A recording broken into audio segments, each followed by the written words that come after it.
Hello friends, आप सभी का स्वागत है मेरे यूट्यूब चैनल पर। आज हम महाराष्ट्र बोर्ड हिंदी मीडियम कक्षा 10वीं का विज्ञान और प्रौद्योगिकी भाग 1 का अंतिम पाठ यानी 10वां पाठ अंतरिक्ष अभियान के स्वाध्याय के प्रश्नोत्तर देखेंगे।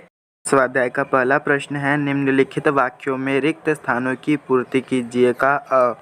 कृत्रिम उपग्रह भ्रमण कक्षा की ऊंचाई जमीन के पृष्ठभाग से बढ़ाने पर उस उपग्रह की स्पर्श रेखा की गति डैश होती है।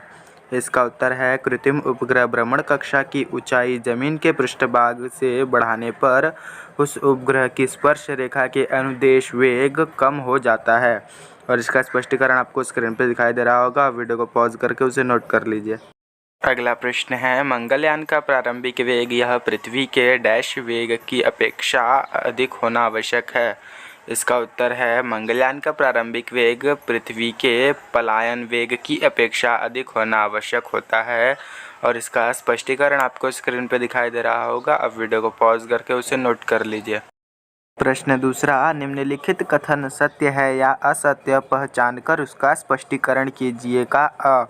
किसी यान को पृथ्वी के गुरुत्व बल के प्रभाव से बाहर भेजने के लिए उसका वेग पलायन वेग की अपेक्षा कम रहना चाहिए। इसका उत्तर है यह कथन असत्य है और इसका स्पष्टीकरण आपको स्क्रीन पर दिखाई दे रहा होगा। वीडियो को पॉज करके उसे नोट कर लीजिए। अगला प्रश्न है, चंद्रमा पर पलायन वेग पृथ्वी पर के पलायन वेग से कम होता है। इसका उत्तर है यह कथन सत्य है और इसका स्पष्टीकरण आपको स्क्रीन पे दिखाई दे रहा होगा। वीडियो को पॉज करके उसे नोट कर लीजिए। अगला प्रश्न है, किसी विशिष्ट कक्षा में परिभ्रमण करने के लिए उपग्रह को विशिष्ट वेग देना पड़ता है। इसका उत्तर है यह कथन सत्य है तथा इसका स्पष्टीकरण आपको स्क्रीन पे दिखाई दे रहा होगा। वीडियो को पॉज करके उसे नोट कर लीजिए। अगला प्रश्न है, उपग्रह की ऊंचाई बढ़ाने पर उसका वेग भी बढ़ता है। इसका उत्तर है यह कथन असत्य है तथा इसका स्पष्टीकरण आपको स्क्रीन पर दिखाई दे रहा होगा। वीडियो को पॉज करके उसे नोट कर लीजिए। प्रश्न तीसरा, निम्नलिखित प्रश्नों के उत्तर लिखिएगा। कृत्रिम उपग्रह से तुम क्या समझते हो? उपग्रहों के कार्य के अनुसार उनका वर्गीकरण किस प्रकार किया जाता है? इसका उत्तर है पृथ्वी की नियमित कक्षा में परिक्रमा करने वाले मानव निर्मित यंत्र अर्थात उपकरण का अर्थ है कृत्रिम उपग्रह तथा कार्यों के अनुसार उपग्रहों का वर्गीकरण निम्नलिखित ढंग से किया गया है। मौसम उपग्रह, संचार उपग्रह, ध्वनि चित्र प्रक्षेपक उपग्रह, दिशा दर्शक उपग्रह, सैनिकी उपग्रह, पृथ्वी निरीक्षक उपग्रह तथा अन्य कार्यों के लिए भी उपग्रह भेजे जाते हैं जैसे शैक्षणिक उपग्रह, नक्शा बनाने वाले उपग्रह आदि। इसका विस्तार पूर्वक उत्तर आपको स्क्रीन पर दिखाई दे रहा होगा। वीडियो को पॉज करके उसे नोट कर लीजिए। अगला प्रश्न है, उपग्रह की भ्रमण कक्षा से तुम क्या समझते हो? कृत्रिम उपग्रह की परिभ्रमण कक्षा का वर्गीकरण किस आधार पर और कैसे किया जाता है? इसका उत्तर है उपग्रह की परिभ्रमण कक्षा का अर्थ है पृथ्वी के परितः परिक्रमा करने का मार्ग। कृत्रिम उपग्रहों की परिभ्रमण कक्षाओं का 3 प्रकार से वर्गीकरण कहते हैं। पहला, परिभ्रमण कक्षा का स्वरूप। इसमें उपग्रहों की परिभ्रमण कक्षा वृत्ताकार अथवा दीर्घाकार हो सकती है।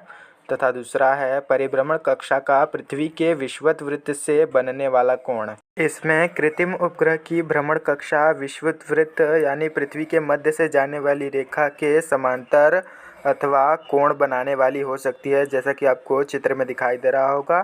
तथा तीसरा है परिभ्रमण कक्षा की ऊंचाई और इसके 3 उप प्रकार होते हैं। पृथ्वी की उच्च कक्षा, जिन उपग्रह परिभ्रमण कक्षाओं की भूपृष्ठ से ऊंचाई 35,780 किलोमीटर या उससे अधिक होती है उन कक्षाओं को पृथ्वी की उच्च कक्षा कहते हैं। तथा दूसरा है पृथ्वी की मध्यम कक्षा, जिन उपग्रह परिभ्रमण कक्षाओं की भूपृष्ठ से ऊंचाई 2000 किलोमीटर के बीच होती है उन कक्षाओं को पृथ्वी की मध्यम कक्षा कहते हैं। तथा तीसरा उप प्रकार है पृथ्वी की निम्न कक्षा, जिन उपग्रह परिभ्रमण कक्षाओं की भूपृष्ठ से ऊंचाई 180 किलोमीटर से 2000 किलोमीटर के बीच होती है उन कक्षाओं को पृथ्वी की निम्न कक्षा कहते हैं। और इसका उत्तर आपको स्क्रीन पर दिखाई दे रहा होगा। वीडियो को पॉज करके उसे नोट कर लीजिए। अगला प्रश्न है, ध्रुवीय प्रदेशों के अध्ययन के लिए भूस्थिर उपग्रह क्यों उपयोगी नहीं है? इसका उत्तर है भूस्थिर उपग्रहों की परिभ्रमण कक्षा विषुवत वृत्त के प्रतल में होती है। पृथ्वी की दैनिक परिवलन गति तथा उपग्रह की परिभ्रमण गति की दिशा एक ही होने के कारण उनके आमने-सामने की सापेक्ष स्थिति भी स्थिर रहती है। ये उपग्रह कभी भी ध्रुवीय प्रदेशों के ऊपर से नहीं गुजरते तथा विषुवत वृत्त के एक ही स्थान के सामने स्थिर रहते हैं। इस कारण भूस्थिर उपग्रह ध्रुवीय प्रदेशों के अध्ययन के लिए उपयुक्त नहीं होते। इसका उत्तर आपको स्क्रीन पर दिखाई दे रहा होगा, वीडियो को पॉज करके उसे नोट कर लीजिए। अगला प्रश्न है, उपग्रह प्रक्षेपक से तुम क्या समझते हो? इसरो ने बनाए हुए किसी एक उपग्रह प्रक्षेपक की बाह्य रूपरेखा का आकृति सहित वर्णन करो। इसका उत्तर है उपग्रह को अवकाश में किसी निश्चित कक्षा में प्रस्थापित करने का काम उपग्रह प्रक्षेपक करते हैं। इसरो ने 4 सोपान वाला PSLV polar satellite launch vehicle प्रक्षेपक बनाया है। उसकी रूपरेखा निम्न आकृति में स्पष्ट की गई है। इसका उत्तर आपको स्क्रीन पे दिखाई दे रहा होगा, वीडियो को पॉज करके उसे नोट कर लीजिए। अगला प्रश्न है, उपग्रह प्रक्षेपण के लिए एक से अधिक सोपान वाले प्रक्षेपक का उपयोग क्यों लाभदायक होता है? इसका उत्तर आपको स्क्रीन पर दिखाई दे रहा होगा, वीडियो को पॉज करके उसे नोट कर लीजिए। प्रश्न चौथा, निम्नलिखित तालिका पूर्ण कीजिए। इसका उत्तर है दिशादर्शक उपग्रह, अक्षांश रेखांश निश्चित करना, INSAT, मौसम का पूर्वानुमान, IRS, पृथ्वी निरीक्षक उपग्रह। इसका उत्तर आपको स्क्रीन पे दिखाई दे रहा होगा, आप वीडियो को पॉज करके उसे नोट कर लीजिए।